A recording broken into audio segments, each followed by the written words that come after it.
아멘. 할렐루야. 말씀 축제 수요일 주님의 전에 나오신 여러분 모두를 주님의 이름으로 축복합니다. 제가 수요 예배, 금요 예배, 주일 예배 다 참석하는데요. 그게 무슨 당연한 말이냐 하시겠지만 예배마다 좀 느낌이 좀 다르더라고요. 금요 예배는 뭔가 좀 활기찬 느낌이에요. 저녁이지만 그래도 좀 활기차고 조금 더 나아가자면 약간 짜릿한 느낌도 있거든요. 금요 예배는 제 느낌입니다. 주일 예배는 사실 약간의 긴장감이 있습니다. 뭔가 이렇게 좀 주일 예배가 잘 드려졌으면 하는 마음에 약간의 긴장감이 있고, 그리고 좀 반가워요. 사실 주일 예배는 일주일에 한 번 이렇게 교회 나오시는 분들이 많다 보니까 이렇게 반가운 느낌이 제 마음에 있더라고요. 그리고 오늘 같은 이 수요 예배는 약간 든든하고 따뜻한 느낌이 제 마음에 있습니다. 수요일을 맞아서 이 교회에 나오신 또 이 예배당에 들어오시는 여러분의 얼굴을 보니까 참 제 마음이 든든하고 따뜻해지는 것 같습니다. 그 어떤 나무도 그 어떤 건물도 이렇게 뿌리와 기둥이 튼튼해야만 이렇게 흔들리지 않는 것처럼 여러분들께서 이렇게 기도해 주시고 이 예배 자리를 지켜주셔서 우리 교회가 이렇게 건강하게 서가는 줄로 믿습니다. 오늘 이 시간 서로에게 이런 감사의 마음, 존경의 마음을 담아서 이렇게 인사 나눠보면 좋겠는데요. 옆 사람들 한번 보시고 당신이 우리 교회의 기둥입니다. 이렇게 나눠볼까요?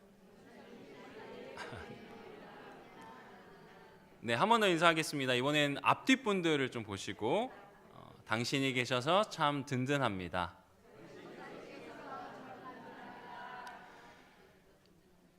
네, 오늘 이 수요 예배가 우리 삶의 뿌리이자 기둥 되시는 그 하나님을 만나는 귀한 시간이 되기를 소망합니다. 본격적인 말씀에 들어가기에 앞서서 제가 인물 퀴즈를 하나 내려고 하는데요. 요즘 예능 프로그램 보면 인물 퀴즈 많이 하더라고요. 혹시 이 사진에 나오는 사람이 누군지 아시나요?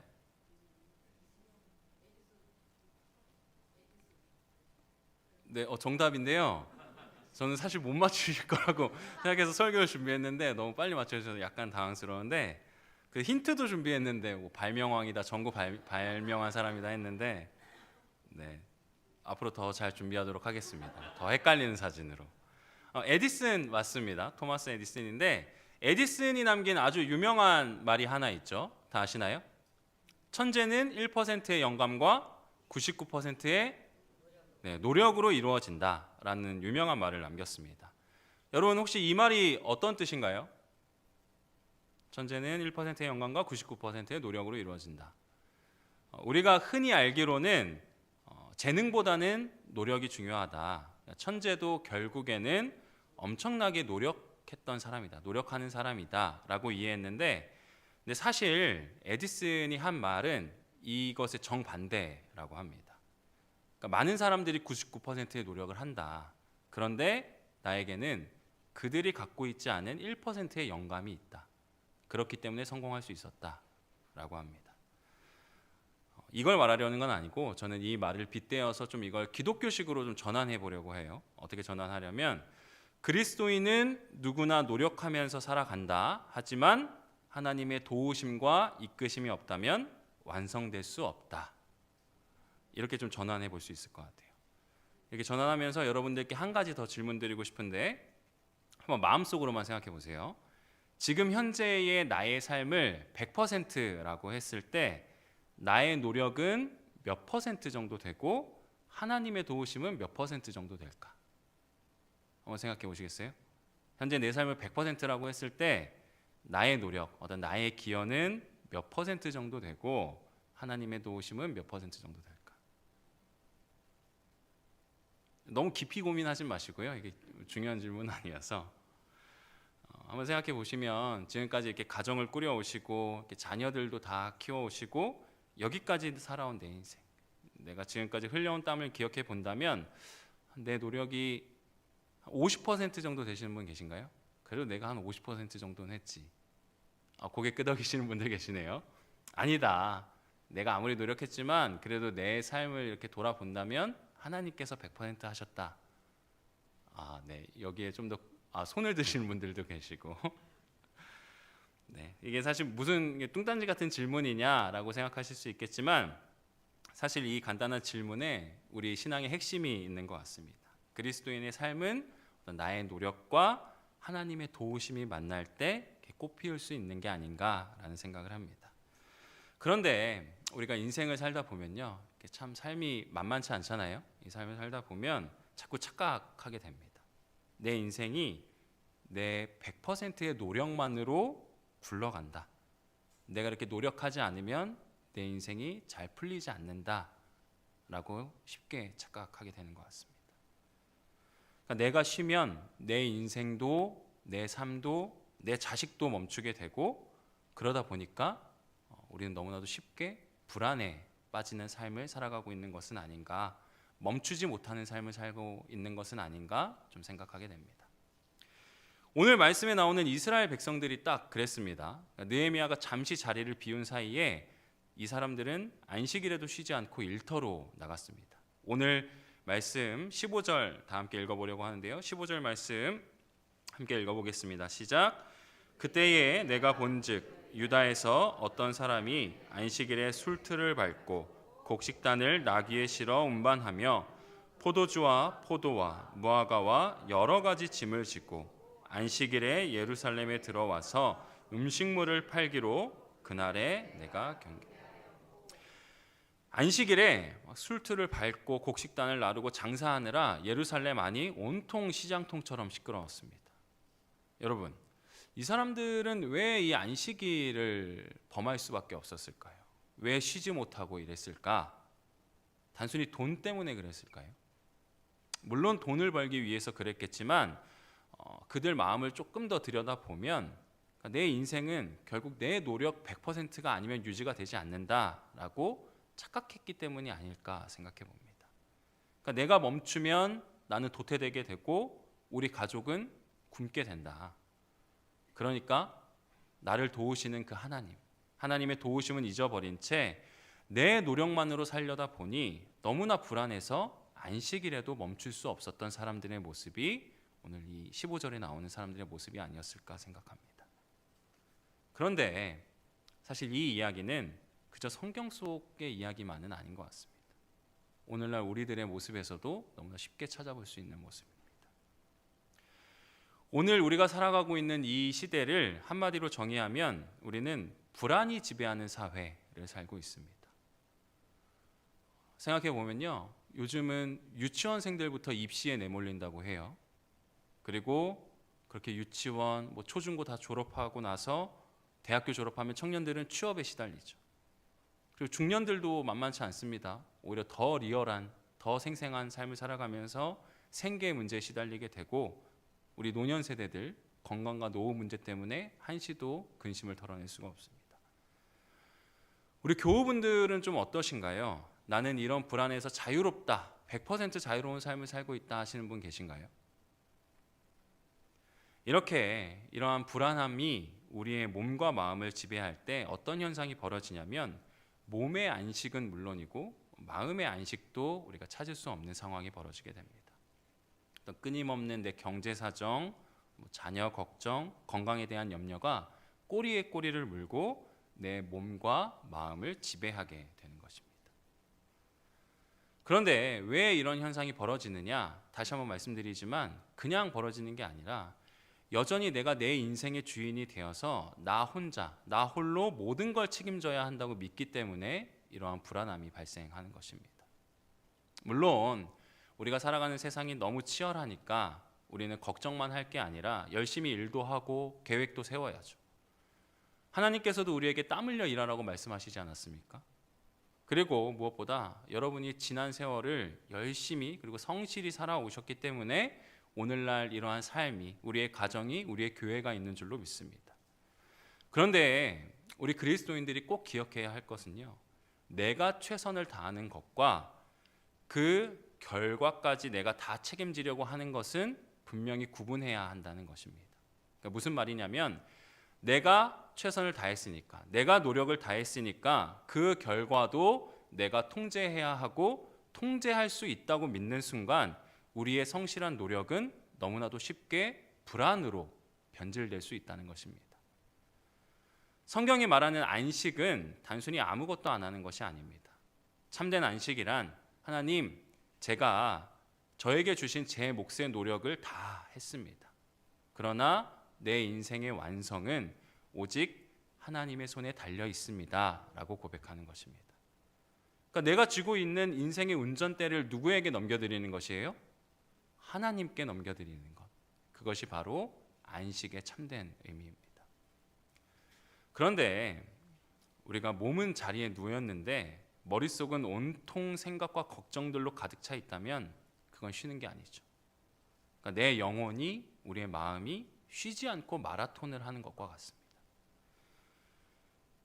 다시 말씀드리지만 우리가 왜 그렇게 누워서도 소파에 앉아서도 쉬지 못할까? 그러니까 내 힘으로 붙들고 있는 이 일을 내가 놓아버리면 내 인생이, 내 자녀가, 내 직업이, 내 직장이, 우리의 교회가 무너질 것 같다고 느끼기 때문입니다. 그러니까 너무나도 불안해서 잠시도 하나님께 맡기지 못하는 삶이 되어버리는 것이죠. 그런데 성경은 이러한 모습을, 이러한 마음을 뭐라고 말하냐면 불신앙이라고 말합니다. 너희가 입술로는 나를 믿는다고 하지만 실제로는 내가 손을 놓아도, 너희가 손을 놓아도 하나님이 붙들어 주신다, 하나님께서 책임져 주신다라는 사실을 온전히 신뢰하지 못하는 것입니다. 믿음이 없으니까 하나님께 맡기지 못하고, 맡기지 못하니까 내가 그 무거운 짐을 홀로 다 지고 간다고 생각하는 것입니다. 그래서 많은 그리스도인들이요, 자고 일어나도 피곤해합니다. 사실 몸이 피곤한 게 아니죠. 하나님을 신뢰하지 못해서 내가 짊어진 그 불신앙의 짐이 너무나도 무거워서 우리의 영혼이 탈진해 버린 것입니다. 하나님은 오늘 이 느헤미야의 말씀을 통해서 이 불안으로 인해 쉼없이 돌아가는 우리의 마음에 거룩한 제동을, 거룩한 브레이크를 걸기 원하십니다. 오늘 이 말씀을 통해서 우리의 인생을 든든하게 세우는, 멈춰 세우는 그 거룩한 멈춤에 대해 세 가지로 나눠서 말씀을 나눠보려고 합니다. 먼저 첫 번째, 안식은, 우리의 그 안식일은 육체의 멈춤을 통해서 마음의 소란함을 잠재우는 날입니다. 오늘 우리에게 주신 말씀 17절 말씀 함께 읽어보겠습니다. 17절 말씀 함께 읽겠습니다. 시작.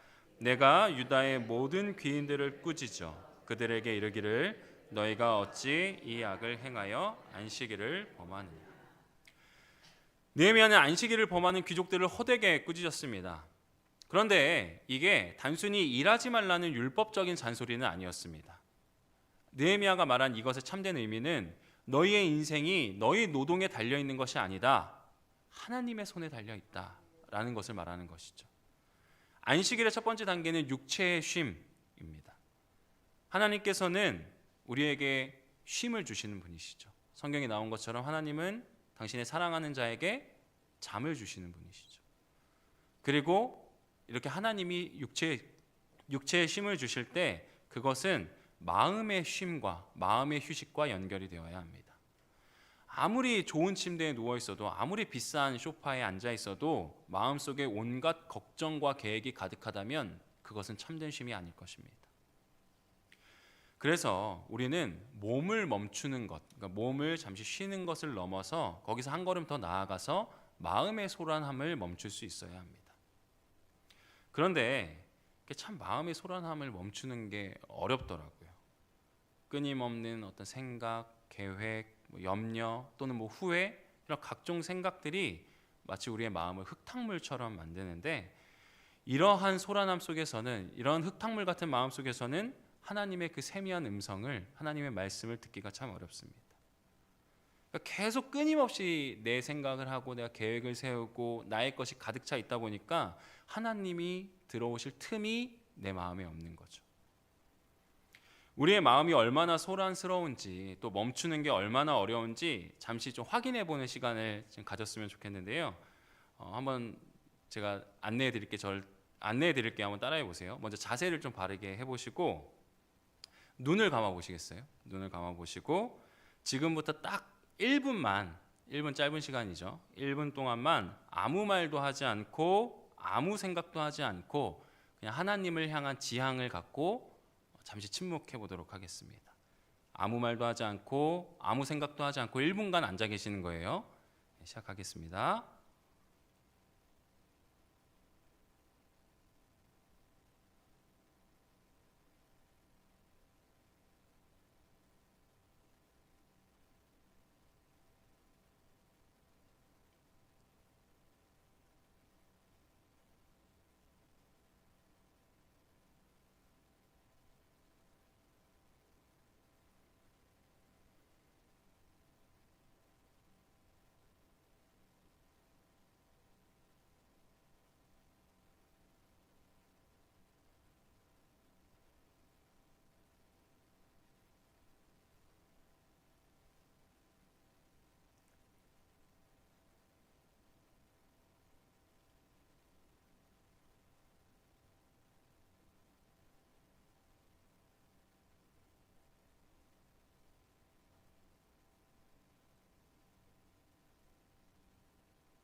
네, 눈을 떠주시겠어요? 어떤 경험을 하셨나요? 이렇게 아무 생각도 없이 가만히 앉아 있는 게 좀 쉬우셨다 하시는 분 계신가요? 네, 쉬었던 분들도 계시고. 네. 저는 사실 이게 침묵기도 하는 방법 중에 하나인데요. 사실 이 침묵기도를 배우면서 내가 생각을 멈추고 싶다고 해서 멈출 수 있는 게 아니라는 것을 깨닫게 됐습니다. 그러니까 무슨 말이냐면 내가 안식을 원한다고 해서 쉽게 안식할 수 있는 게 아니라 하나님이 주시는 안식을 정말 누리려면 정말로 끊임없는 이런 신앙 훈련과 연습이 필요하구나라는 것을 느꼈다는 것입니다. 사실 그래서 저는 이 안식일, 우리는 주일이죠. 주일이라는 것이 대표적인 신앙 훈련의 시간이라고 생각해요. 대나무를 한번 생각해 보시면 대나무가 이렇게 높이 뻗어서 자라는 나무잖아요. 대나무를 잘 보시면 중간중간 마디가 있습니다. 그러니까 대나무는 처음부터 끝까지 쭉 자라는 것이 아니라 중간중간 마디를 세움으로써 자신이 계속 곧게 성장해가는 것이죠. 그러니까 우리들도 마찬가지예요. 안식일이라는 것이 우리가 평일에 뭐 바쁜 일상으로 열심히 살아가다가 잠시 마음의 엔진을 끄고 정말 하나님께 오롯이 집중하는 신앙 훈련의 날이 바로 우리가 주일이라고, 우리 안식일이라고 부르는 것입니다. 그런데 그렇게 주일을 딱 정해놓은 이유는 다른 것이 아닙니다. 내 힘으로 안 되기 때문에 정해놓은 거예요. 내 의지적인 능력으로 그 시간을 구분해 놓는 것이 참 쉽지 않은 일이기 때문에 우리가 시간을 정해놓고 의지적으로, 의식적으로 하나님을 고백하는 시간이 바로 안식일입니다. 하나님, 제 몸을, 제 마음을 하나님 앞에 잠시 멈춥니다. 꼬리에 꼬리를 무는 제 마음도, 그 모든 생각도 다 멈추길 소망하오니 하나님, 제 인생의 주관자가 되어주십시오 라고 고백하는 것이 바로 안식의 기초입니다. 그렇기 때문에 우리도 제가 비유한 대나무처럼 이 인생의 마디가 있어야만, 우리 시간에 이 마디가 있어야만 우리의 인생이 부러지지 않고 하나님을 향해 곧게 뻗어갈 수 있습니다. 두 번째, 우리의 거룩한 멈춤을 위해서는 성문을 닫는 새로운 영적 규칙이 반드시 필요합니다. 오늘 말씀 19절 함께 읽어보겠습니다. 19절 말씀 읽겠습니다. 시작. 안식일 전 예루살렘 성문이 어두워갈 때에 내가 성문을 닫고 안식일이 지나기 전에는 열지 말라 하고 나를 따르는 종자 며칠 성문마다 세워 안식일에는 아무 짐도 들어오지 못하게 하였으므로. 느헤미야는 아주 구체적으로 행동합니다. 안식일 전날 해가 지면 성문을 닫고 열지 말라라고 명령한 것이죠. 그러니까 장사꾼들이 들어오지 못하게 물리적으로 차단한 것입니다. 엄격한 규칙이죠. 어떤 분들은 이렇게 생각하실 수 있어요. 목사님, 제가 이제 어느 정도 나이도 있고 제 시간은 제가 알아서 잘 지혜롭게 슬기롭게 활용할 수 있는데 굳이 그렇게 빡빡한 규칙을, 그런 영적 규칙을 세워서 정해서 살 필요가 있습니까? 좀 편하게 믿을 수도 있는데 이렇게 말씀하시는 분들도 계실 것 같아요. 그런데 잘 생각해 보면요, 우리에게 영적 규칙이 왜 필요한지 제가 두 가지로 말씀드릴 수 있는데, 먼저 첫 번째는 우리의 삶이 굉장히 자유로워 보이지만 우리가 의식하지 못하는 규칙들로 이루어져 있다는 사실입니다. 여러분, 한 하루의 삶을, 일주일의 삶을, 혹은 한 달의 삶을 되돌아보세요. 패턴이 없는 것 같지만 굉장히 정교한 나만의 패턴으로 살아가고 있다는 것을 발견하게 될 것입니다.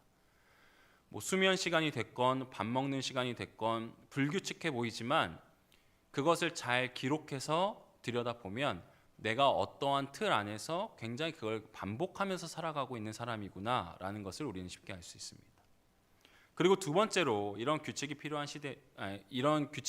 이유는 지금 우리가 살아가는 이 시대는 우리가 인류 역사상 최초로 경험하고 있는 시대이기 때문입니다. 무슨 말이냐면 과거 우리 부모님 세대는 지금처럼 평균 수명이 길지 않았잖아요. 그러니까 100세 시대를 경험해보지 못한 과거의 시대와 달리 우리는 노년 세대를 어쨌든지 간에 살아갈 수밖에 없는 세대, 그런 시대가 되어버렸다는 것입니다. 그러니까 인류가 한 번도 가보지 않은 길을, 성경에도 나와 있지 않고 우리 신앙의 선배들도 경험해보지 않은 그 시대를 우리는 살아가야 하기 때문에 우리 시대에 맞는, 나의 삶에 맞는 적정한 영적 규칙을 세워야 합니다. 젊은 시절을 돌아보면 뭐 어떤 직장이라는 규칙, 자녀 양육이라는 규칙이 나를 끌고 갔습니다. 하지만 이제는 그 틀이 다 사라져 버렸죠. 그리고 굉장히 낯선 시간 속에, 과거에 경험해 보지 못한 이 시간 속에서 새로운 영적 규칙을 세우지 않는다면 우리는 길을 잃어버리게 될 것입니다. 규칙이 없으면 자유로워 보이지만 사실 규칙 없는 자유는 곧 방종이나 무기력으로 변질되기 쉽습니다. 그러니까 눈 뜨면 뭐 하루 종일 텔레비전을 바라보고 있거나 뭐 유튜브 뉴스 보고 스마트폰 만지고 하는 그런 것들이 우리의 하루의 시간을 너무나도 쉽게 소비해 버립니다. 그러니까 성문이 열려 있다 보니까, 규칙 없이 성문이 열려 있다 보니까 세상의 온갖 것들이, 세상의 온갖 잡동사니가 우리의 마음을, 우리의 존재를 점령해 버리는 것이죠. 그렇기 때문에 그리스도인이라면 누구나 세대에 관계없이 앞으로 어떻게 살아갈 것인가에 대한 새로운 영적 규칙이 필요합니다. 이런 새로운 영적 규칙의 기본은 교회의 공예배입니다. 수요예배에 나오신 분들은 대부분 잘 지키시는 것들이지만 새벽, 수요, 금요, 주일 예배, 이런 것들을 잘 지키는 게 우리의 아주 기초적인, 우리의 토대가 되는 영적 규칙일 수 있습니다. 그런데 적어도 수요 예배에 나오신 분들은 더 새로운 영적 규칙을, 나의 삶의 새로운 일상의 규칙들을 세우실 수 있어야 합니다. 뭐 쉽게는 이런 것들이죠. 아침에 눈 뜨면 스마트폰 먼저 찾는 것이 아니라, 그동안 내가 해왔던 습관대로 하는 것이 아니라 먼저 말씀 한 구절이라도 읽겠다. 나는 하루에 정해진 시간에 말씀 묵상을 하고 구체적으로 뭐 자녀를 위해서, 어떤 나의 남은 인생을 위해서 기도하겠다. 그리고 수요일, 뭐 주일, 금요일 이런 공예배에도 어떤 마음가짐으로 새롭게 참여하겠다. 이런 새로운 영성 규칙들, 영적 규칙들을 세우는 것이 앞으로 남은 우리의 삶을 완전히 변화시키게 되는, 규칙을 통해서 오히려 하나님 안에서 더 자유로운 삶을 누릴 수 있게 될 수 있는 가능성이 바로 이 영적 규칙에 있습니다. 저는 이 성문을 닫는 규칙을 생각하면서 떠올린 게 여러 가지가 있겠지만 가장 먼저 떠오르는 건 김연아 선수였어요. 김연아 선수가 지금은 은퇴했지만 당시 현역 시절을 보면 그 누구보다 자유롭게 빙판에서 움직임을 보여줬던 사람이잖아요. 근데 그게 그냥 단순히 선천적으로 잘하는 사람이어서 그랬던 것이 아니라 그 누구보다 철저하게 자기 관리를 하고 규칙들을 지켜나갔기 때문에 그런 자유로운 움직임을, 자유로운 그 업적을 빙판에서 남길 수 있었던 것이 아닌가 생각합니다. 마지막으로 셋째, 우리가 지금 멈춰야 하고 규칙을 지켜야 하는 가장 궁극적인 이유는 하나님을 바라보기 위함입니다. 오늘 말씀 22절 함께 읽어보겠습니다. 22절 말씀 읽겠습니다. 시작. 내가 또 레위 사람들에게 몸을 정결하게 하고 와서 성문을 지켜서 안식일을 거룩하게 하라 하였느니라. 내 하나님이여, 나를 위하여 이 일도 기억하시옵고 주의 크신 은혜대로 나를 아끼시옵소서. 나를 기억해달라는 느헤미야의 고백은 자신의 공로를 자랑하기 위한 것이 아닙니다. 그 누구도 알아주지 않는 외로운 싸움이었지만 하나님만 알아주시면 됩니다. 하나님만 저를 기억해 주시면 족합니다 라는 믿음의 고백입니다. 이 예배에 참여하신 여러분들의 삶을, 여러분들께서 걸어오신 지난 수십 년간의 신앙 여정을 생각해 보면 어쩌면 남들 다 놀러 갈 때 주일 성수하느라 핀잔을 들으셨을 때도 있을 것이고, 넉넉지 않은 형편에 헌금하시면서 교회를 섬기기도 하셨을 것입니다. 때로는 교회 봉사하느라 정작 내 자식의 밥 한 끼를 따뜻하게 못 챙겨줘서 좀 마음 쓰이고 가슴 아팠던 날도 있으실 것입니다. 그런데 좀 시간이 지나고 보니까 아무도 그것을 몰라주는 것 같아서 섭섭하고 외로울 때가 있지는 않습니까? 그런데 우리들은 오늘 느헤미야의 이 고백처럼 눈을 들어서 하나님을 바라보아야 합니다. 우리가 이렇게 하나님 안에서 안식을 누리려고 하는 이유는, 안식일에 세상 일을 멈추고 교회에 나오려고 하는 이유는 어떤 다른 것이 아닙니다. 세상의 인정을 받기 위함도 아니고요, 어떤 내가 더 많은 이익을 얻기 위함도 아니고 오직 하나님과 눈을 맞추기 위해서입니다. 하나님께서는 우리의 헌신을 기억하는 하나님입니다. 아무도 없는 예배당에서 눈물을 흘리면서 기도하셨던 그 기도의 자리를 기억하시는 분이 다른 사람이 아니라 하나님이시고요. 자녀와 교회를 위해서, 나의 인생을 위해서 뜬 눈으로 밤을 지새우며 기도했던 것도 다 기억해 주시는 분은 다른 사람 아닙니다. 하나님입니다.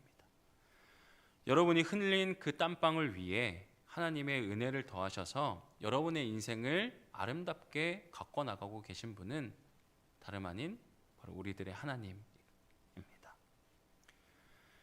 신앙생활에 다른 게 없는 것 같아요. 하나님이 기억하시면 하나님이 우리의 삶을, 나의 기도를, 나의 삶을 기억해 주시면 된 것입니다. 내 딸아, 내 아들아, 내가 너를 안다. 내가 너를 아낀다. 내가 너를 기억한다. 이 음성을 듣는 시간이 바로 하나님 안에서 안식을 누리는 시간입니다. 말씀을 정리하겠습니다. 대나무는 마디가 있어야 부러지지 않고 끝까지 자라날 수 있습니다. 우리의 인생도 마찬가지입니다. 우리는 첫 번째 멈춰야 합니다. 육체의 심을 통해 마음의 심으로 나아가야 합니다. 하나님을 신뢰함으로 내면의 걱정과 소란함을 잠재우는 여러분 되시기를 축원합니다. 또한 규칙을 세우는 우리가 되기를 소망합니다. 우리는 그 누구도 가보지 않은 길을 가는 첫 세대입니다. 거룩한 영적 규칙을 세워서 성문을 닫는 그 규칙이 우리의 영성을, 여러분의 영성을 맑게 지켜줄 것입니다. 무엇보다 우리는 하나님을 바라보는 사람들입니다. 어떤 사람의 인정이 아니라 내가 너를 기억한다 라고 하시는 그 하나님의 위로를 구하는 여러분 되시기를 소망합니다. 여러분이 계시기 때문에 우리의 교회는 든든할 수 있습니다. 오늘 이 예배의 자리에서 거룩한 멈춤을 통해 새로운 규칙을 세우고 언제나 하나님을 바라봄으로 하나님 앞으로 나아가는 우리 모두가 되기를 주님의 이름으로 간절히 축원합니다. 함께 기도하겠습니다. 사랑의